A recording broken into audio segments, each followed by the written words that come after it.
sendiri itu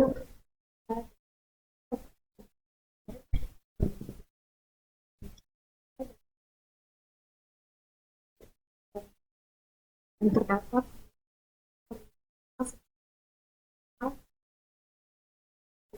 putih, warnanya itu putih hijau, merah jambu, ungu, bisa dapat setengah.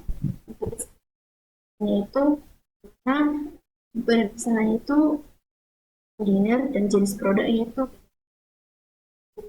terdapat di perbedaan kebijakan berbeda untuk nomor telepon dan data pemiliknya itu saya sendiri terus untuk keberuntungan akhirnya dan nah di sini saya berperan sebagai ownernya. Untuk visinya itu menciptakan produk makanan yang sederhana dan berkualitas serta banyak diminati atau disukai masyarakat, mengedepankan tampilan yang unik dan menarik.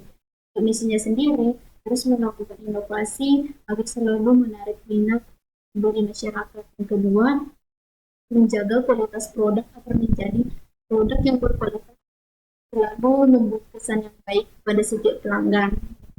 4. Menyediakan layanan bagi konsumen yang ingin memberikan saran. Untuk deskripsi produk dan layanannya sendiri memiliki keunikan untuk menarik pikiran anak-anak yang memiliki rasa yang lezat dan bergizi, menarik bagi konsumen dewasa. Untuk harganya sendiri itu saya membuat harganya itu untuk para pesaing itu 3.500 dan harga per porsinya itu 13.000. Untuk kualitasnya sendiri itu sangatlah sudah berkualitas karena bahan-bahan yang saya gunakan itu adalah bahan-bahan alami.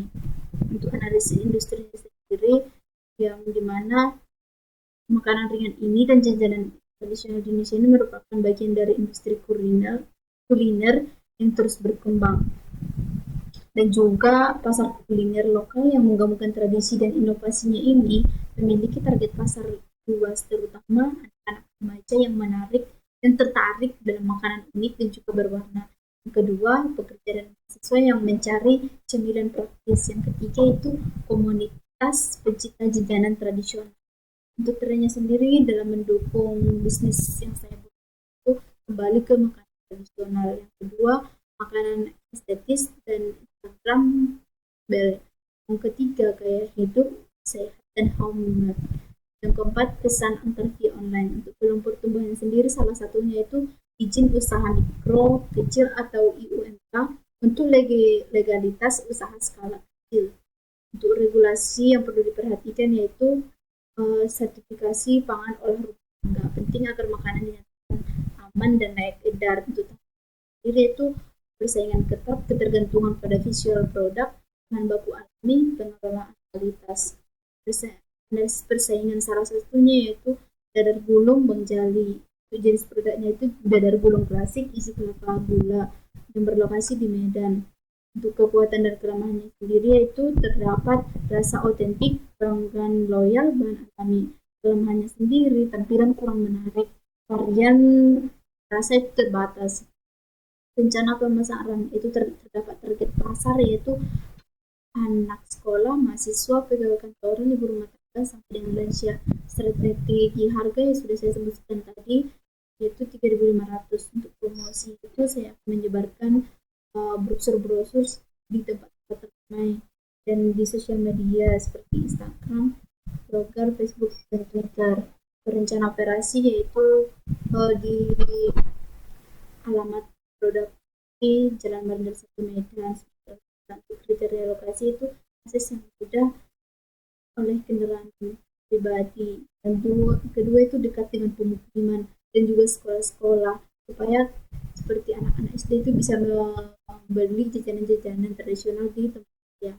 Jadwal operasionalnya itu pada waktu pagi, persiapan bahan dan peralatan sampai jam 7 malam, pencatatan stok bahan dan evaluasi varian.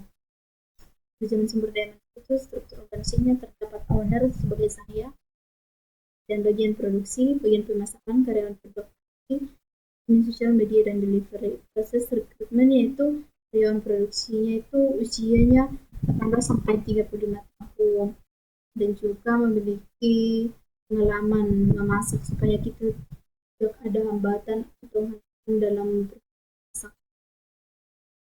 Untuk produksinya itu jam 7 sampai jam 12 siang, promosi on the delivery itu jam 1 sampai jam 5 sore.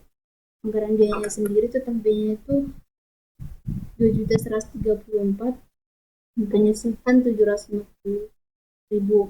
Jumlah biaya operasionalnya itu biaya per bulan 2.660.000 dan biaya per tahunnya itu 31.920.000. Proyeksi laba rugi diperoleh laba pendapatan dikurangi biaya produksi itu totalnya 123.030.000. Untuk proyeksi BEP-nya itu total biaya tetapnya itu 44.333,333. Menjadi kesimpulannya yang dapat saya sampaikan di sini bahwa dengan melihat peluang yang ada di pasaran, di mana kue dadar gulung ini sudah mulai hilang perlahan-lahan, saya berinovasi untuk membuat jajanan sederhana Indonesia yang dari Medan ini untuk terus dapat berkembang di pasaran seperti pasar internasional. Dan usaha pelangi dadar gulung ini cukup menjanjikan selain dikarenakan peluang pasar yang ada, karena penjual dadar gulung ini semakin menarik dengan rasa yang lezat sesuai dengan tren zaman sekarang, karena dadar gulung ini terbuat dari bahan-bahan alami tanpa adanya bahan pengawet apapun gitu. Jadi saya akan mempromosikannya dan membuat dan mengembangkan bisnis saya ini ke pasaran supaya jangkauannya lebih luas.